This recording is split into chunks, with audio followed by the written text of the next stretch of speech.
मणिपुर नाम का एक बेहद सुंदर और छोटा सा गांव था। गांव में मनोरमा नाम की एक औरत रहा करती थी। मनोरमा बेहद ज़्यादा कंजूस थी। उसकी इस कंजूस आदत की वजह से घर वाले बेहद परेशान थे। घर में एक बेटा और एक बहू रहा करती थी। बहू नई नई आई थी, लेकिन मनोरमा की आदत से वह इतनी तंग आ चुकी थी कि वह कुछ कर भी नहीं पा रही थी। मनोरमा की बहू सुषमा बेहद समझदार थी, लेकिन उसके मायके में भी बेहद ज़्यादा गरीबी थी। इस वजह से वह अपनी सास को कुछ नहीं बोलती थी।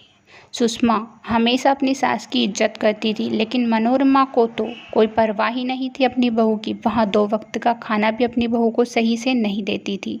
वह खाना देती थी तो नाप तोल कर देती थी। अरे, आज ये 3 रोटी कैसे खा गई? मुझे कुछ भी करके इसे सज़ा देनी ही होगी। आज तो रामू से बात कर रहूँगी, इसे तो घर से निकाल कर रहूँगी। सुषमा अपने बेटे रामू को सिखा देती है। रामू भी भड़क जाता है और वहाँ भी उसकी पत्नी को डांटने लगता है। वह ज़ोर ज़ोर से चिल्लाता है। सुषमा समझ नहीं पाती कि आखिर उसने गलती क्या की है। सिर्फ 1 रोटी ही ज़्यादा खाई है ना। दोनों माँ बेटे मिलकर उसे रात को घर से बाहर निकाल देते हैं। बेचारी सुषमा बेहद उदास थी। करे तो करे क्या, एक तो पेट भर के खाना भी नसीब नहीं था उसके ससुराल में। वह कहने लगी, चाहे कुछ भी हो जाए, कुछ भी करूँगी, लेकिन इस घर को तो छोड़कर जाऊँगी।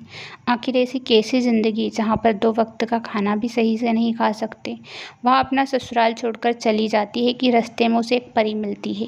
परी बेहद ज़्यादा शक्तिशाली थी। वह उससे कहती है, मैं तुम्हारे साथ हमेशा हूँ, हमेशा रहूँगी, और हाँ, जब भी मेरी ज़रूरत हो तो मुझे बुला लेना। वापस घर लौट जा, तुझे इतना बड़ा घर दिखेगा, वो घर तेरा ही होगा, और अब मैं तेरे साथ हूँ। जब भी कोई ज़रूरत हो तो सिर्फ मुझे एक बार रानी परी नाम से याद कर लेना, मैं तुम्हारे पास आ जाऊँगी। सुषमा यह बात सुनकर बेहद हैरान थी।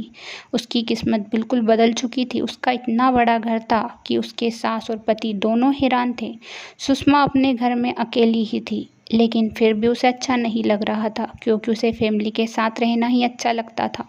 वह अपने पति के पास जाती और उसे समझाती है। सासू माँ को भी समझाती और दोनों को ही अपने घर ले आती है।